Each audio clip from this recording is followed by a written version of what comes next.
Alright guys, so we ended with it's the oldest trick in the book in the last video. So welcome to part 3, and here we're going to learn about the fact that how this all got closed down as we went through the 3 different bankruptcies. So let's see what we have here. This was presidential election year, and on the day, November 2nd, 1999, the United States of America, Inc., that's that corporation that of Great Britain that the King ruled. From here on out, it's going to be called the USA, Inc., due to the close of the third and final international bankruptcy, had to legally close the post office in Washington, D.C. down and lawfully vacate, which means to end, the trust office of the president and surrender its private, corporate, constitution and its authorizations validating its standing as the International Federal Postal Service provider, that is, office of the Postmaster General, who authorizes our ability to conduct commerce with the rest of the world, for the 50 territories, and therefore, through this legal closing process, ceased to exist as the international representative and guardian in the affairs concerning all commerce globally for this nation. Now let's go back, let's read it without the parentheses so it'll make more sense to everybody. This was presidential election year, and on the day November 2nd of 1999, the United States of America, Inc., due to the close of the third and final international bankruptcy, had to legally close the post office in Washington, D.C. down and lawfully vacate the trust and surrender its private, corporate, constitution and its authorizations validating its standing as the International Federal Postal Service provider for the 50 territories, and therefore, through this legal closing process, ceased to exist as the international representative and guardian in the affairs concerning all commerce globally for this nation. So when November 2nd, 1999 hit, that day we were finally done with all of the bankruptcies, all of the processes, and Great Britain and his king, that is, the judges that have been infiltrated into the United States and all these other things that have come about, should have ceased to exist because they had to vacate or end their office, their position. They had to hand the trust back over to us, the American people, and the government of the Republic. It literally had to surrender its private corporate constitution that we talked about in the last video, with all of its authorizations validating its standings as the International Federal Postal Service provider for all 50 territories, and therefore, through this legal closing process, it ceased to exist, period. In light of this legal information, it is beyond clear that today the USA, Inc. is continuing to operate in an act of fraud well beyond its voided services agreement. That contract is over, yet they continue to keep going and playing like it never ended because the American public, that is we the people, the sovereigns, are clueless. We've been dumbed down, undereducated, and therefore they enslaved us and continued to do what they wanted to do. Barack Obama was the first 8 years, and it was supposed to get finished up with Hillary Clinton for the last 8 years, in which we would cease to exist, and you would have a global tyranny reigning and ruling over the entirety of the earth with no way possible to shut it down. So one more time up here from the top, we're going to read it again. In light of this legal information, it is beyond clear that today the USA Inc. is continuing to operate in an act of fraud well beyond its voided services agreement, as it has had no legal or lawful federal contracts in place, and therefore no legal authorization or lawful standing to exist and or operate whatsoever anywhere within the 50 state territories since November 2nd, 1999. So, as of 1999, November the 2nd, everything was thrown out, but the American people were sound asleep. And so they started this process of ultimately ending the United States once and for all, to finally destroy their enemy, which was me and you, we the people. In other words, when all of this went down, okay, in November 2nd, 1999, at that point forward, they became a completely falsified government entity. They already were, but November 2nd, 1999, no matter how you look at it, they are imitating government, and government itself does not exist. You have no president, you have no vice president, you have no senate, you have none of it. Okay? What you are watching is a show, and they had control of the show. They did, the enemy, and they kept the show going and kept the program going, making it look like you were dealing with a real president, a real vice president, a real Congress, a real Senate, and so forth and so on.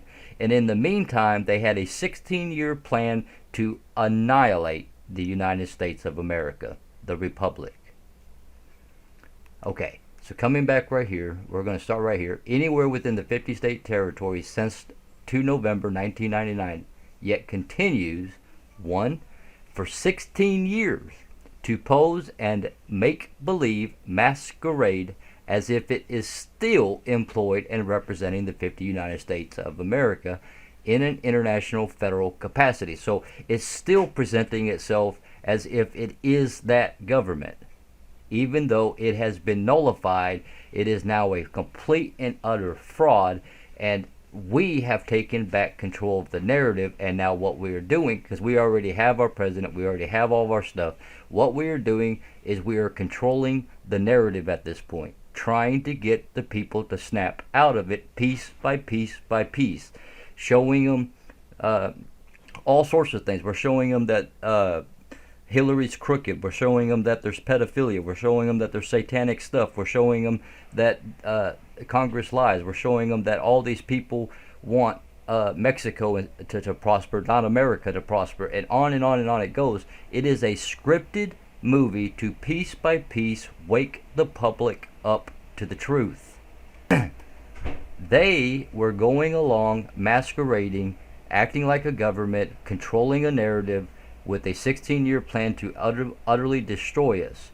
Then in 2016, Trump comes in. We that is the actual republic, injects Trump into office and seizes control of the narrative, and then uses this narrative to gradually wake everybody up. It's a process. It's slow. It's piece by piece by piece. Let's continue. We'll go to number 2. For 16 years has continued void of contract to beguile the 50 states and present fraudulently contrived illegal legislation and tyrannical executive orders to the people of this nation with no authorization, standing, or jurisdiction to do so. Even under their own law, under admiralty law, the law of contracts, they are committing a fraud under their own law. Let's continue. All the while in a criminal process of deception, fraud, and barbarie, not to mention impersonating the Postmaster General and the Commander and Chief of a nation. These are huge, treasonous acts that are taking place, guys. Huge. Why do you think? Look. All that they were going to get busted for when Trump came into office, literally, the only thing that they were going to get busted for was committing treason. The only one that would have went to prison would have been Obama, because he's the one that committed treason by carrying on this illusion of government when it belonged back to the people, and we should have had a real government that fears the people, that is very small, very puny, that does what we tell them to do in order to represent us, the people, the kings and priests of our living God. That was their job, but that we didn't get it. So he would have went to prison. Where they actually messed up and what benefited us to the core is that when Trump came into office, they were scared to death of losing the executive branch because they were committing a treason. And so they did all of these illegal things in attempting to do a coup against a duly elected president of the United States of America, a commander-in-chief. That is what got them into the trouble. And that whole Russian collusion thing began a whole nother narrative and began to open up all aspects, all areas that would have not ever been opened up. Because once they did that, after he was in office, then we could record it, we could get the evidence, we could get the proof, we could get everything, and then we can take them all down. Each and every single one of them. If they would not have attempted the coup, we wouldn't have been able to take them all down. They could have continued to exist, but thankfully they tried to seize back control of the executive office. They were going to try and get Mike Pence into the office after they have eliminated Donald J. Trump. They had set up this Russian collusion, and then they had this Michael Flynn situation going on where they were going to try to get Trump to obstruct justice for Michael Flynn, and then they would have him, and once they have him, they would have slipped Pence into office, and the whole pedophile network and all the other crimes and the satanic cult would have continued on as if nothing ever happened. The people would have kept sleeping, and nothing would have ever changed. Do you see the benefit of them trying to do this coup? Now, the only reason they were doing this coup is because they realized if they lost control of the narrative, if they lost control of the most important position, commander-in-chief, they are toast. And they thought, and they still think to this day, because they dwell in darkness, they are encompassed and enveloped in darkness. Therefore, they cannot see what they are doing. So they thought they were going to seize back control of the office and carry on. But they didn't accomplish it. Donald did everything exactly correct and never obstructed the justice and allowed it to play out as they, behind the scenes, worked everything out. And now we are on the boomerang, and now we're investigating the investigators, and now everything is turning against them, and now we are well on our way to exposing absolutely everything that has ever taken place. But again, this is a slow, gradual waking up process through the scripted movie that you are watching. When you're watching the news, when you're listening to your favorite movie stars, when you're listening to your actors, when you're watching the commercials, when you're the whole narrative is set up to wake up the public at large, as well as those who have already been red-pilled but are not fully awake. It is a show, so get your popcorn out and enjoy the show. Let's continue. We're going to back it up right here to right here where we have all the while in a criminal process of deception, fraud, and barratry, not to mention impersonating the Postmaster General. The most important position, guys, is the Postmaster General. I've told you this over and over again. Impersonating the Postmaster General and the Commander-in-Chief of a nation.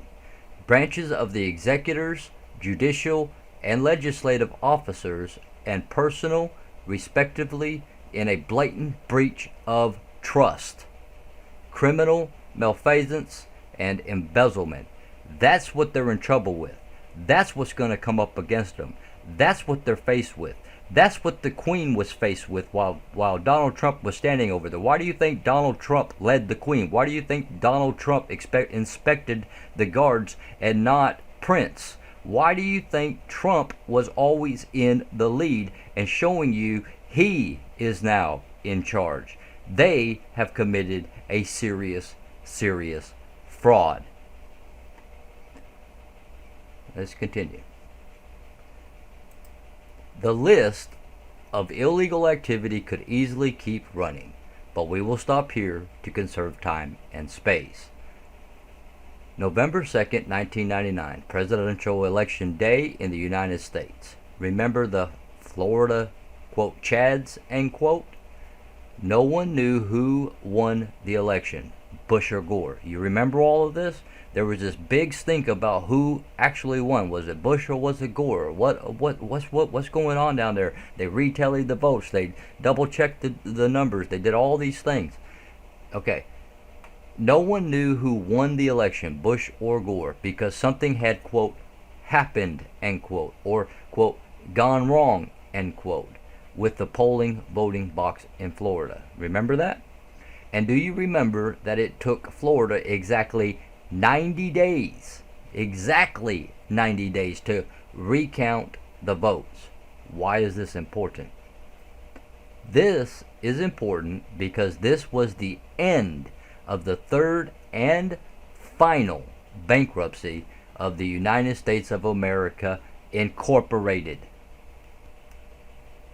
Okay?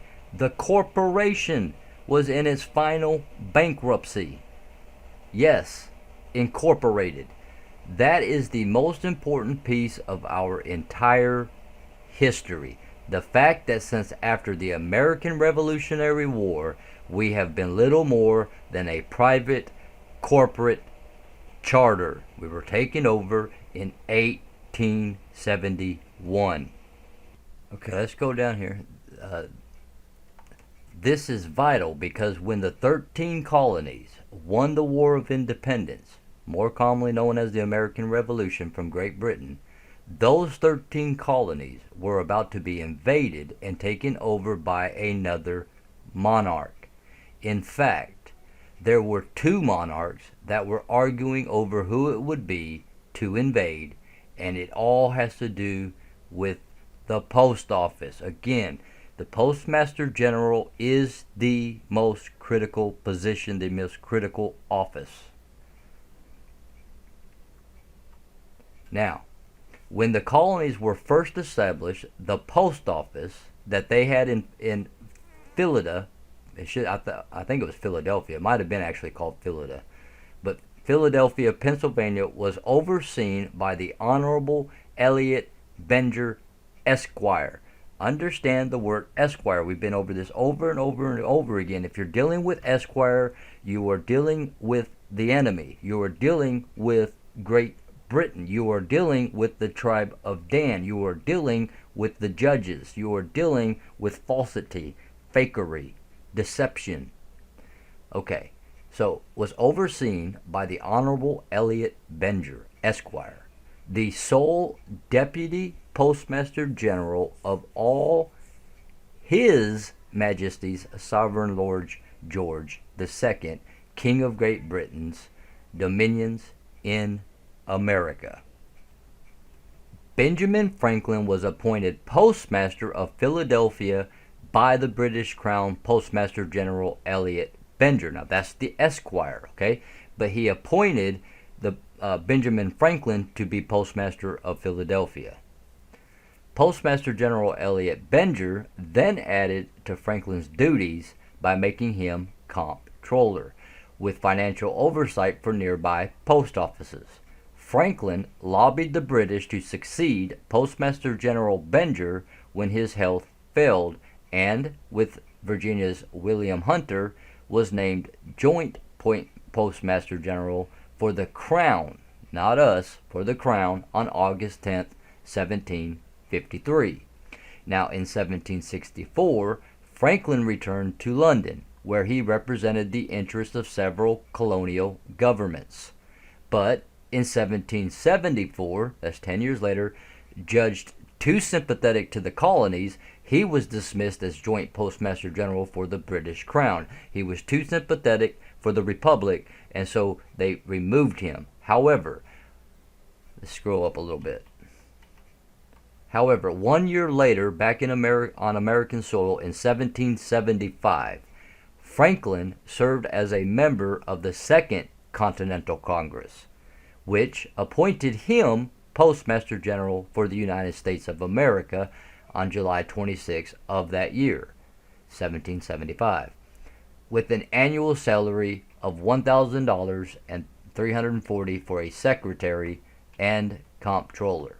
The postal position gave the 13 colonies the standing and authorization to ship and receive mail, conduct commerce, in other words, vessels, cargo, and/or packages to and from other postal locations on the earth. Not long after, the king tried to implement the stamp tax. Now here comes the taxes. Remember this? The king was told to get lost and shove it. And then he tried again later with the tea tax, responsible for the events of the Boston Tea Party. In 1776, Franklin worked with the committee that created the Declaration of Independence, and eventually the colonies go to war in objection to a myriad of continued British intrusions, and in so doing had to close the post office of Benjamin Franklin down because war vacates all contract. That's law, guys. That is law, and it was never reopened again. This is extremely important, and it really is extremely important.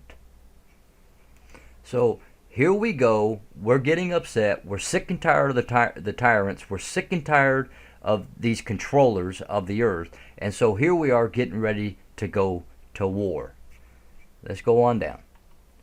Benjamin Franklin then left for Paris to secure French support for the war with England. When the American Revolution had come to an end, the colonies were now in a state of bankruptcy.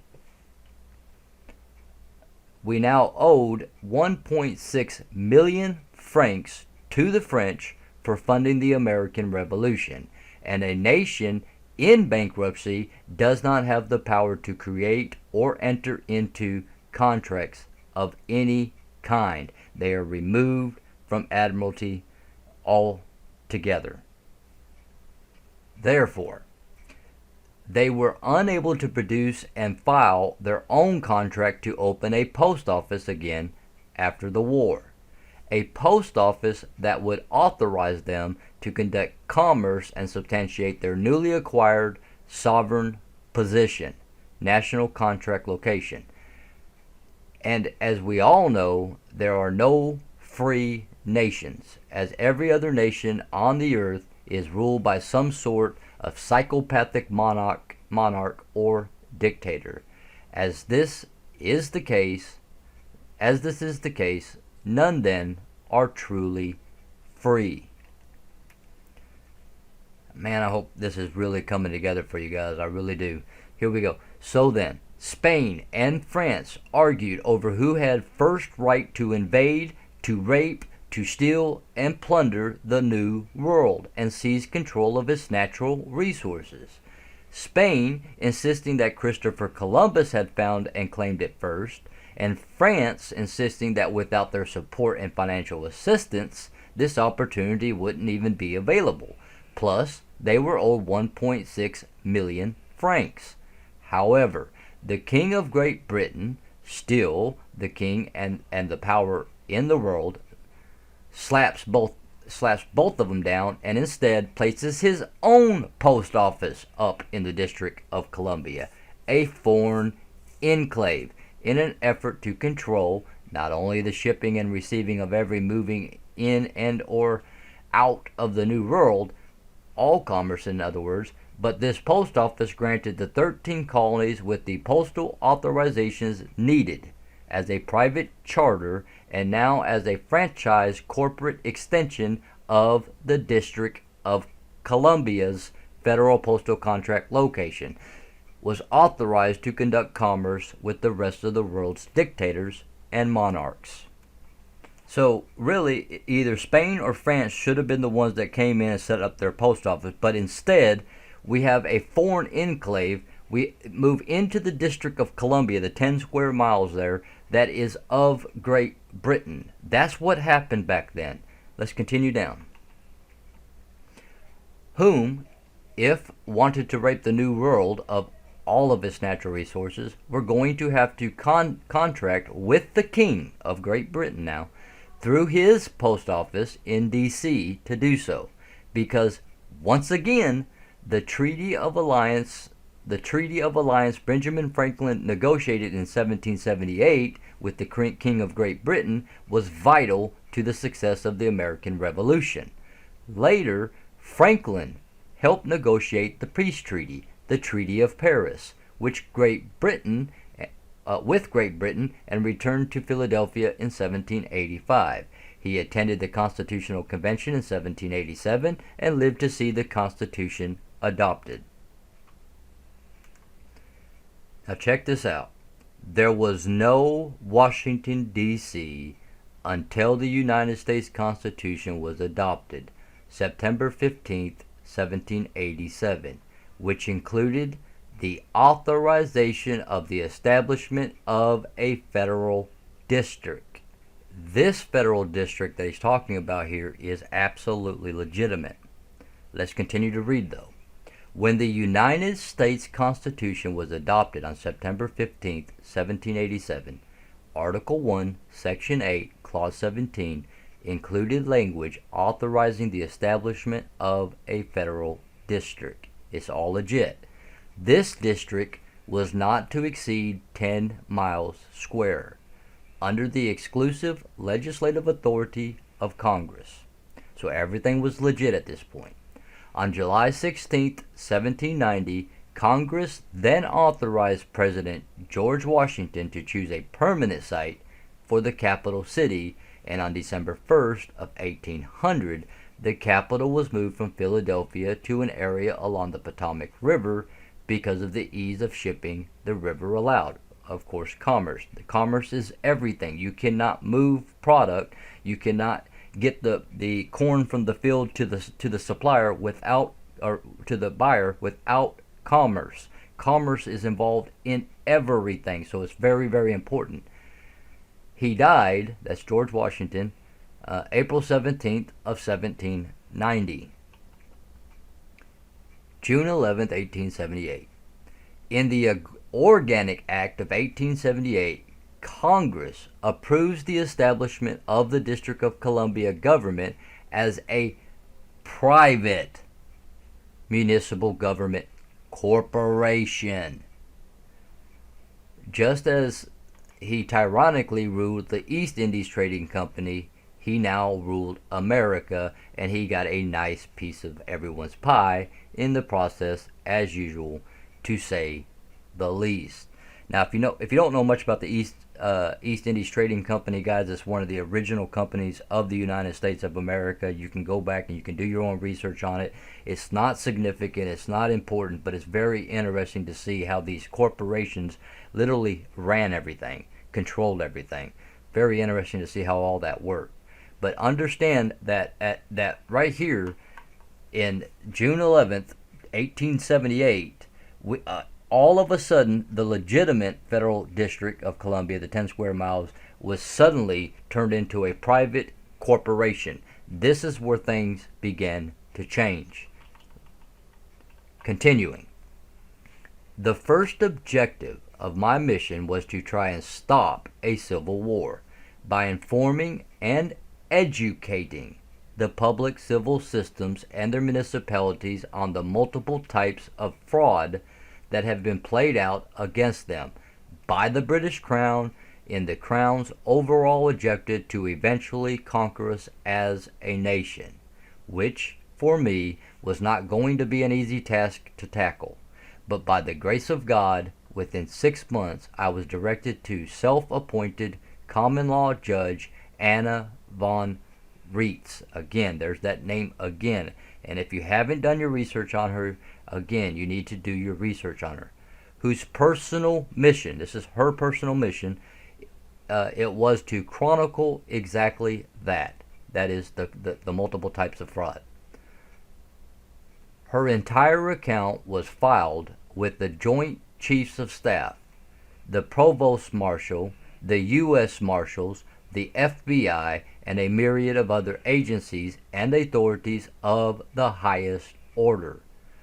All of this is in my initial 230-page report to USS OCOM titled Harvested, and you can look that up and get into doing some research on that article. Here is a recap that brings you up to current speed on what Rothschild has just done to try and solidify the illegal surrender and capture of this nation. And so now we go back to that triangle again where I showed you in earlier videos. You have the triangle, you have the Soros family, the House of Saud, and the Rothschilds. Okay, so you're seeing how all of this is interconnected. That same triangle is the Vatican, the City of London, and Washington, D.C., which you just learned became a private corporation.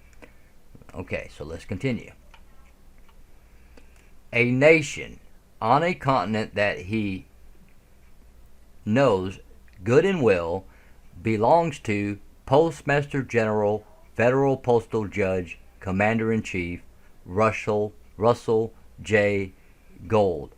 That is the true Commander-in-Chief of the United States of America Republic. What you are watching on the TV is a movie, and they are taking down that old government, that fiction that is acting like a government. They are bringing the whole house of cards down. Do you get it now? Do you see that it's already done? Russell J. Gold is already in position of Commander-in-Chief, number one, but more importantly, Postmaster General, Federal Postal Judge.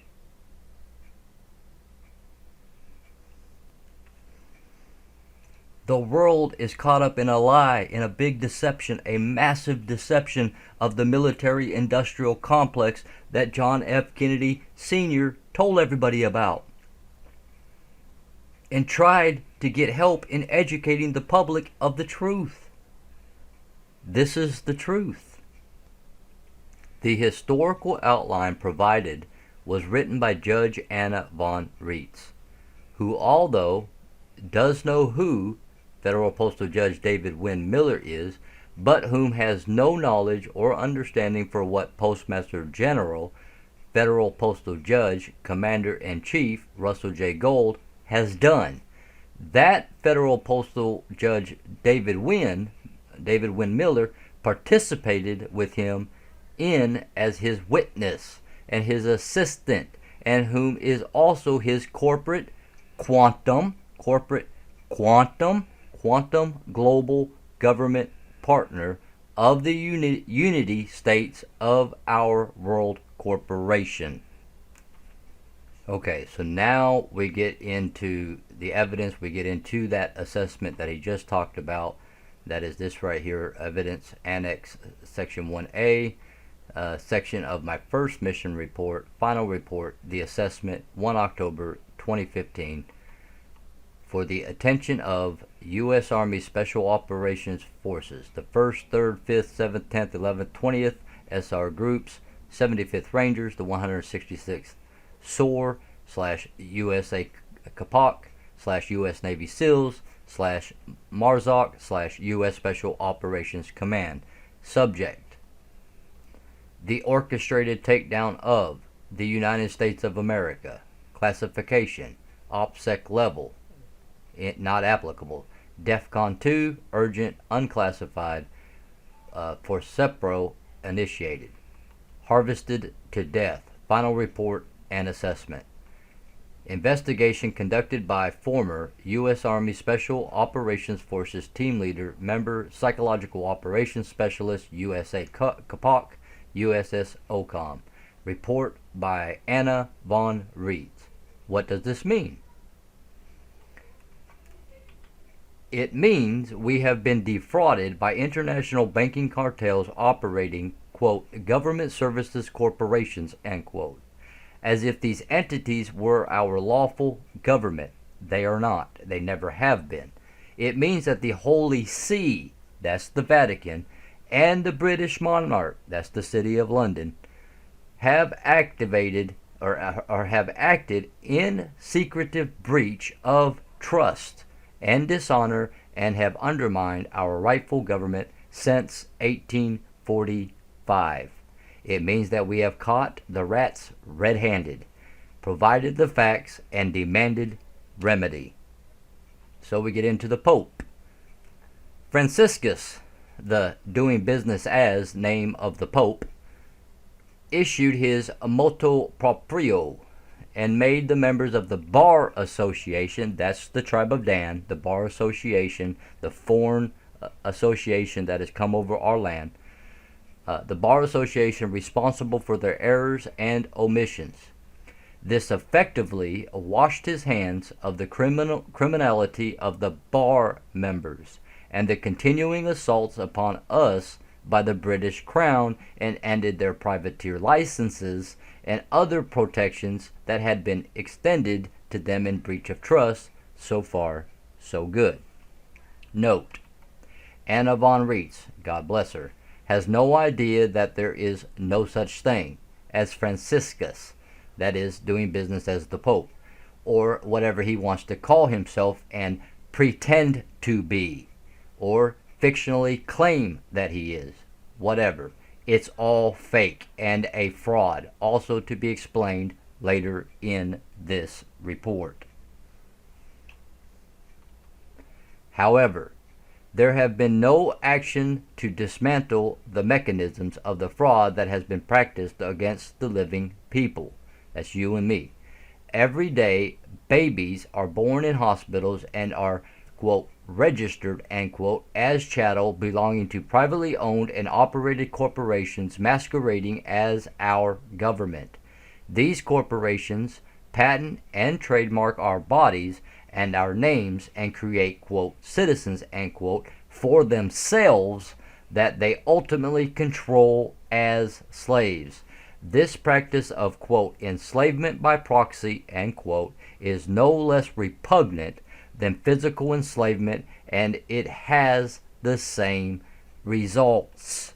So here we go back to the fact that you're in water in the womb. You come through the birth canal. You go see the doctor. You fill out a certificate of live birth because you're at the birth, and so forth and so on. And you become a controlled slave of the enemy. This is how it's been happening. It's still happening, and it will be dismantled at some point.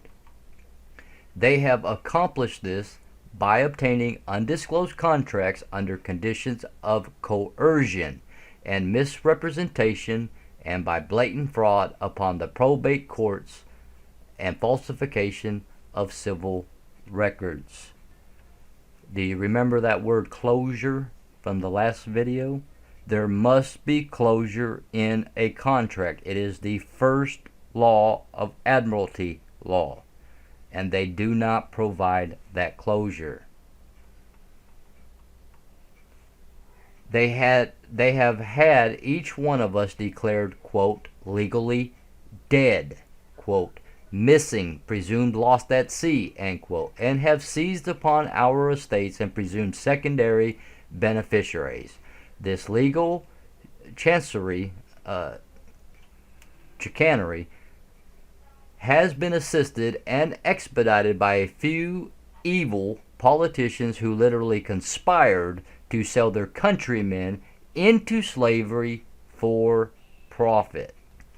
There's something you need to understand, guys, is that when they fill out the certificate, your mom fills out the certificate of live birth, you get your birth certificate back with this number. This number is traded on the stock market. This number, this document is worth millions upon millions of dollars. It is what you will make your entire lifespan. Okay? It has a significant value. And what they do is they get paid for your birth and your death from your document that your mother filled out. That's what's happening here.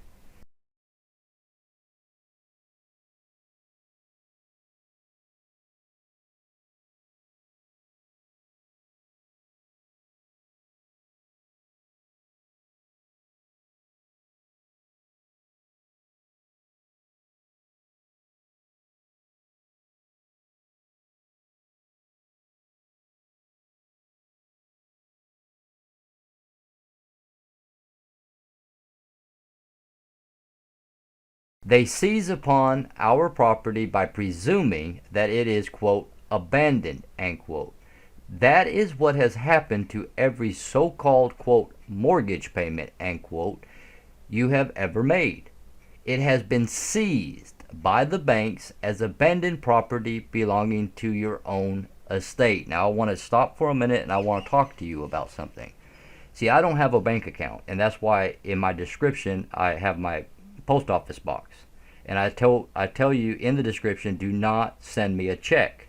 If you want to send cash or a gift, that's fine, but do not send me a check, no matter what you do. If you want to send me a book, that's great. Do not send me a check. Why? Because I have no bank account. Why do I have no bank account?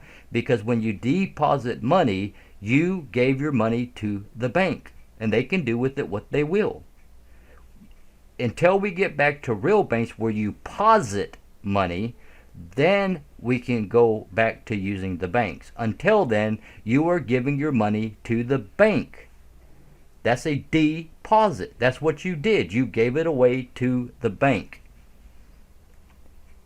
Not that any of it matters, because you're doing with a fake, false monetary system, a monopoly type of money that's completely under a debt system. So the more dollars you have, the more debt you have, and all this kind of stuff. But that's neither here nor there. Neither here nor there. Let's get back to the article here. They take title to our land, homes, businesses, and other private property and public property interest under color of law. They disguise installment leases as land sales.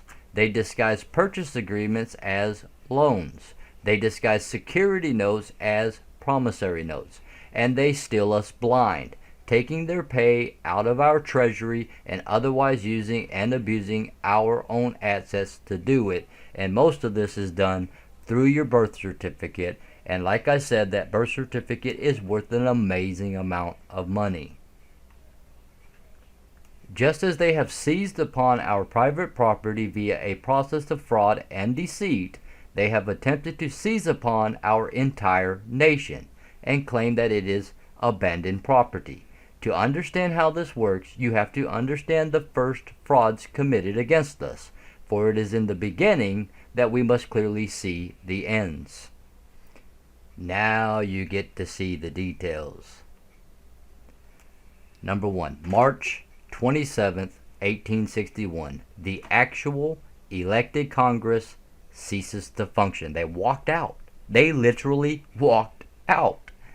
Number 2, Lincoln creates a corporation doing business as, quote, the United States of America, Inc., and uses what is left of the Congress as a board of directors.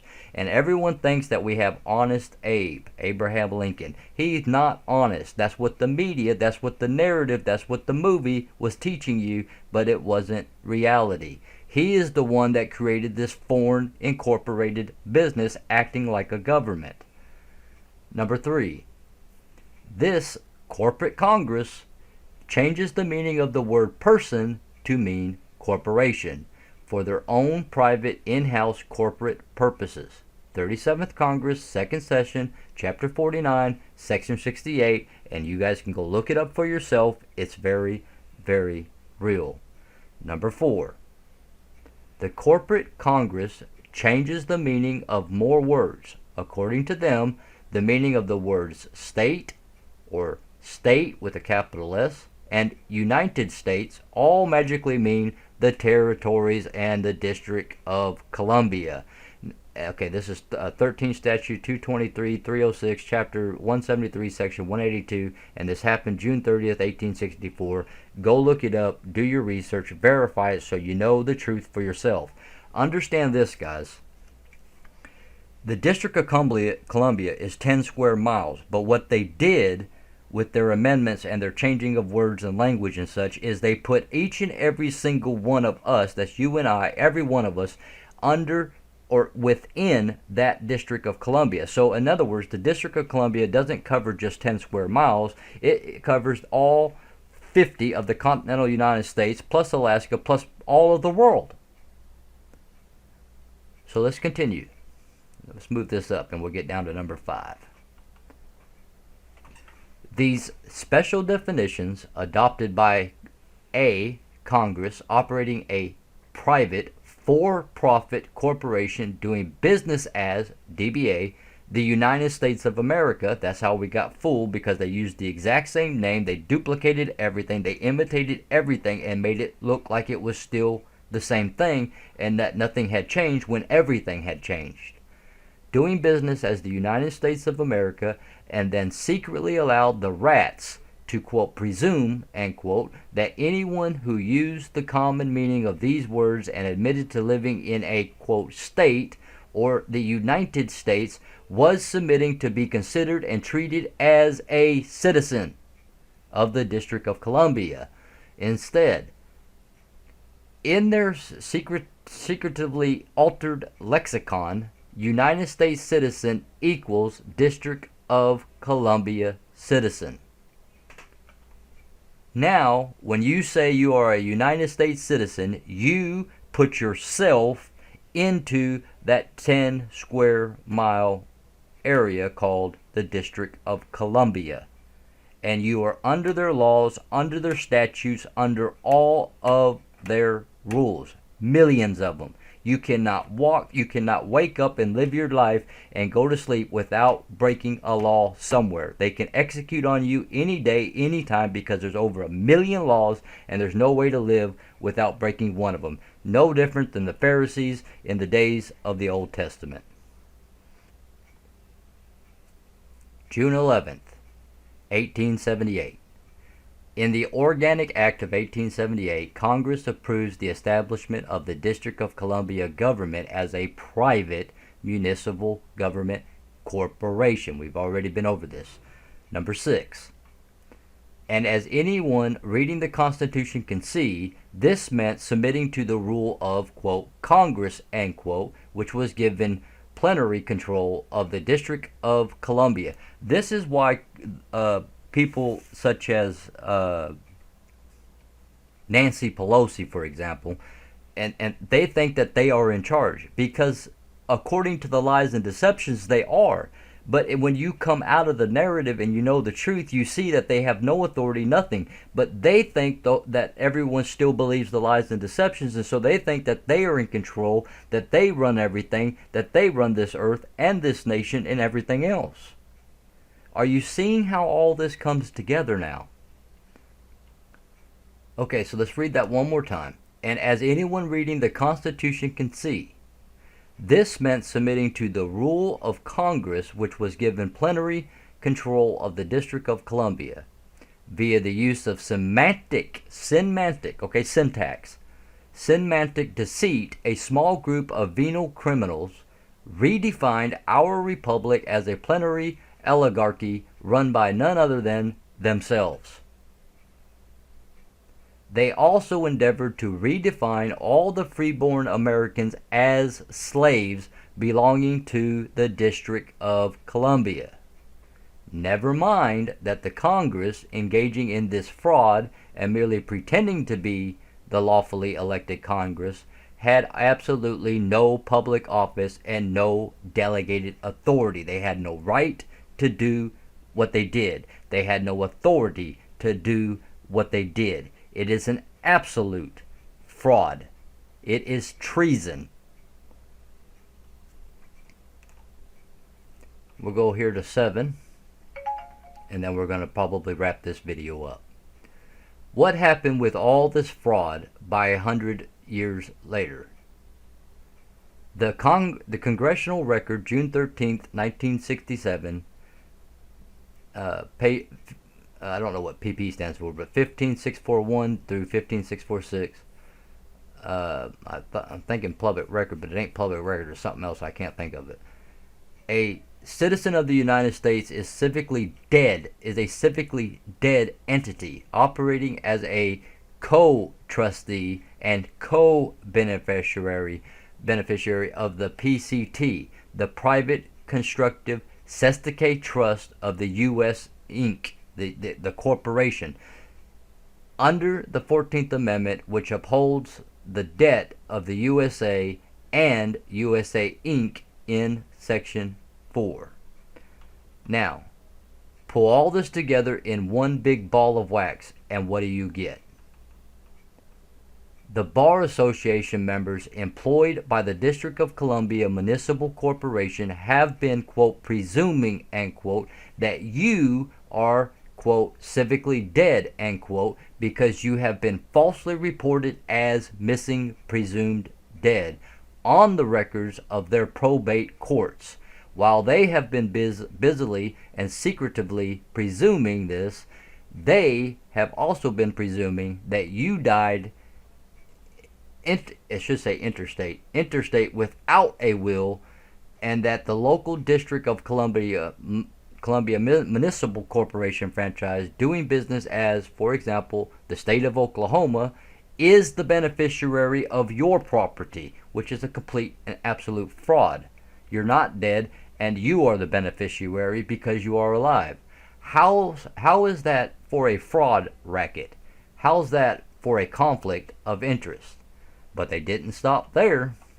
They also presumed that the still living man is a co-trustee and a co-beneficiary of his own estate trust. How can that be? Obviously, he can't be the trustee and the beneficiary of his own estate at the same time, because the two roles are mutually exclusive. So they send out a false summons to you as the presumed co-trustee of the John Quincy Adams Estate Trust, the Sestake Trust, that is the all capital letter name trust, and you, ignorantly, assuming that this is your name and that this mail is addressed to you, show up in answer to their summons. And they trick you into playing the role of trustee while they suck up the beneficiary slot and milk your estate. This is how the tribe of Dan has set all this up over you. This is how the fourth pillar ended up in our three-pillar system. See, you believe you're this all capital letter name. You look at your driver's license, you look at your birth certificate, you look at your credit cards, you look at your ticket that came in that you got from the police officer. It's all of it is in all capital letters. All capital letters. Your name is. When was the last time you signed your name in all capital letters? All capital letters. You haven't. That's not you. But they have convinced you that it is, and this is how they do this operation against us continually, without end, without anybody ever figuring out what the heck is going on. It's a Sestake trust. Not only that, it goes all the way back to the 1400s, where the first trust was created by the Vatican, and this whole entire process of trust and these things was brought into the earth realm. Okay? All of this is evil. All of this is wicked, and all of this is lies and deceptions, and every bit of it is a fraud that they use to extort taxes and substance from all the people all over the earth. I'm going to read a little bit more, guys, and then we'll end this video. That is what these demons in suits have been playing at all these years. They charge your estate millions of dollars for every, quote, felony, end quote, charge they utter, and nearly as much for every, quote, misdemeanor, end quote. Then for good measure, they throw you in jail and make the taxpayers pay 100 times more than any real cost for the service of incarcerating you and profiting off your labor in prison industries, which are corporations which are there for profit, by the way. They bilk billions. It should say milk. They milk billions of dollars out of the public treasury and out of your private abandoned estates every year, while parading around the towns as members of elite society. This is why they have multi-million-dollar homes, and all this stuff is because they have stole it from your estate, from your birth certificate, which is worth millions upon millions of dollars per person. This is a national security alert. Common law courts, for the most part, have been deceptively transitioned by this long-range objective into federal corporate courts, wherein people are illegally punished and extorted by this foreign and domestic enemy, as clearly identified as such in Article 1, of the Constitution. All attorneys are foreign citizens to the United States by constitutional law. This entire construct of codes and statutes must be arrested and ended in the name of national security without delay. No doubt the word elite has also been redefined by these maggots to mean common criminal. There is no doubt now that this system is what it is, nor is there any doubt that it must end. But before we leave this subject, please note that they have been content with defrauding, press ganging, enslaving, and taxing you under false pretenses. Oh, no. They finally maxed out your credit cards, which they stole along with your identity as a living, breathing man, a living soul. That's what you are. And God breathed into him, and he became a living soul. Okay? You are a living, breathing man, a living soul. You are not a corporation. You are not an all capital letter name. You are not a Sesticate Trust. You're none of it. So the big game has been afoot. Do the same thing we did to each one of the people, to the entire nation. How do we do that? November 7, 2007, the rats in Washington, D.C., running the United States Inc., bankrupted it for the third and final time. They handed it over to the UN to act as bankruptcy trustee, and nobody named a successor to the Constitution contract. Note, here is the illegal takeover and surrender of the United States of America right in front of your face. However, there is more than one, quote, United States, end quote. But the date she references is erroneous in some regard. And again, she demonstrates that she knows nothing in relation to what Commander Gold has accomplished. Okay? So, again, this is a earlier article that he's presenting to you to bring you up to speed, but he's making sure that you understand that she doesn't get that Gold is already Commander-in-Chief and Postmaster General. So it's already been taken care of for you. You just got to learn the rules and understand what's going on and stand by the grace of God up against these enemies of yours who you were given power over. They are serpents and they are scorpions. Okay, that left the, quote, federal, end quote, side of the Constitution contract flapping in the wind, and the United Nations Trust Committee, North America overseeing our national trust assets, and no other entity named to provide the 19 enumerated services that the British-controlled federal United States is supposed to provide.